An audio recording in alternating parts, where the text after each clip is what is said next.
to relax you by actually flooding you with natural opiates. Mm-hmm. Like a runner's high.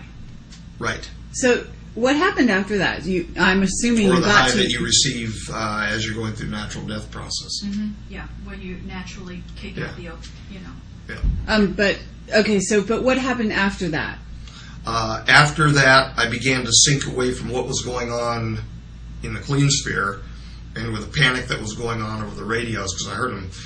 We had two separate units, an A unit and a B unit on the radio. They were like separate radio frequencies.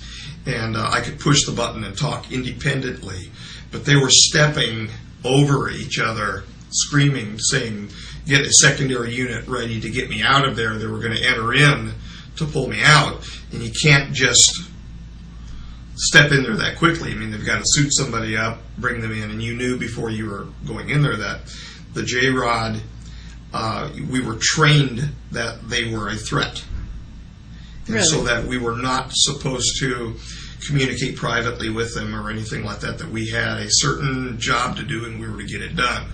And that was the scientific job of removing the samples and then the studying of the samples for the back engineering. These are the reversing like chemicals. The idea was to reverse an illness that he and his people have, which is the 52. The 52s, and what we were trying to do initially, jumping off onto the biology a little bit, what we were trying to do is we were trying to actually strip the exterior cytoplasm off from the cells and produce cells which would be independently functioning, then to understand those cells biochemically, genetically, so that those cells could then be re-added as a graft into the J-rod to attempt to ameliorate the neuropathy. That's what one of the stated goals was. Easier said than done. But we were told, though, that if something would go wrong in there would be no immediate fix. You weren't a million miles away, but you were several thousand when you were inside there. So you were very alone, even though you had radio communication. It was essentially being isolated on the space shuttle, if you will. And not that easy to get you home. Because they had to do all of the repressurizations of the gantry, bring somebody new in, then get you out, then get you detox, the cleansing, the decontamination, and then get you out of there, then get you out of the suit, then give you medical treatment. So we're talking a couple hours. So if something goes wrong in there, and they're potentially able to harm you because of the entrainment, you're dead. And that's, you accepted before you ever accepted going in there.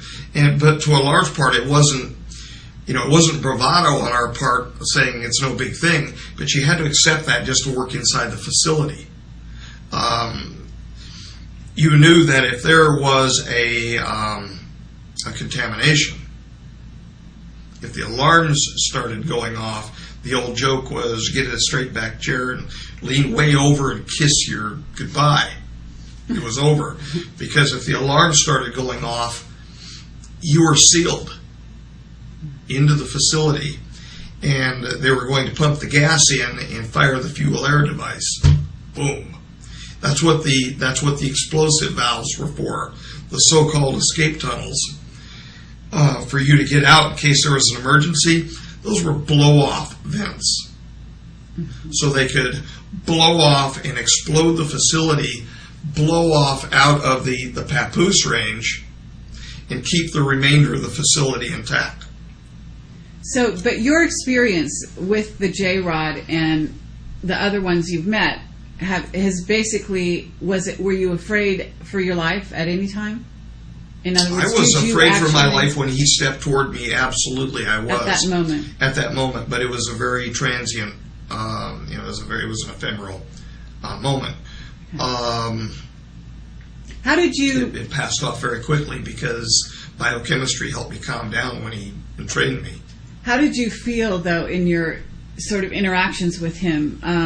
In other words, do you feel that you said you didn't remember knowing him in the original meeting No. in the spaceship, right? Right. But he remembered clearly. He remembered. So, did you feel that you actually developed a friendship with I this being, absolutely did. and I that it absolutely grew did. over time, or did you feel that it was instantly there? That's a good question. I'll say that. I felt a kinship to him all along from the time that he first looked over at me. And that may have been a consequence of me being picked up in the park. That may have been.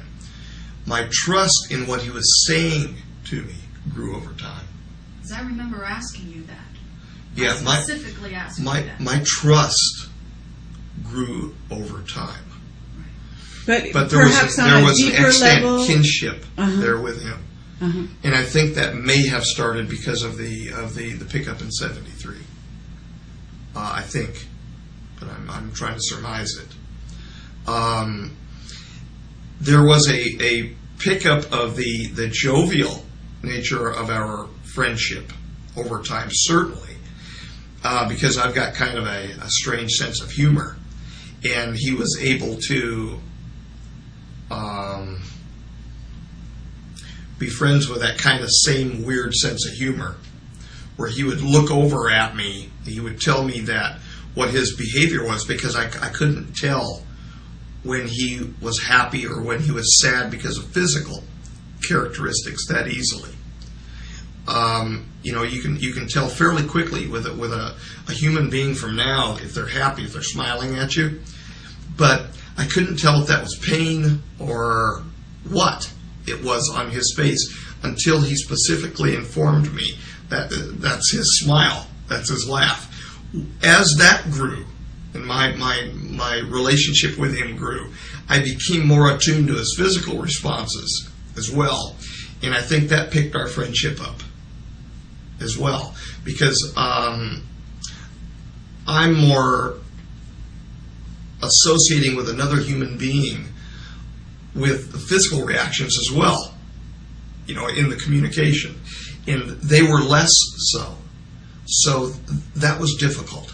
That was very difficult until I became attuned, where I became more relaxed into what his physical responses were. When I knew he was laughing after that, then that got me into trouble with the folks in the facility, because I reacted naturally to his physical responses. And so I would smile or whatever over at him, and they would say, "What is transpiring between you two?" I'd hear it come over the radio. Mm-hmm. Sometimes I would out and out lie to them and say nothing, because I was afraid. I had a fear of losing his friendship too, because I wanted to learn more from him. And so I was willing. And these are the same people that will point a gun at me with very little compunction against it.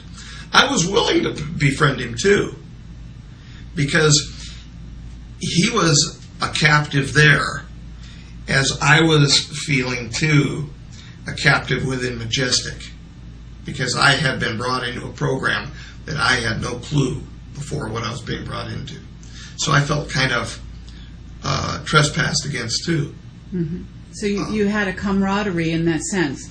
Yeah, we were both prisoners in our own right.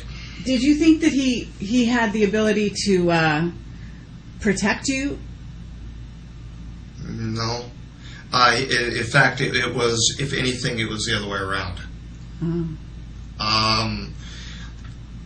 I was covering for him, and a lot of his anger, because he had anger in him too, and pain, and anger as a result of pain from the samples being removed. I was covering for him by not telling them of the anger, because then they would have followed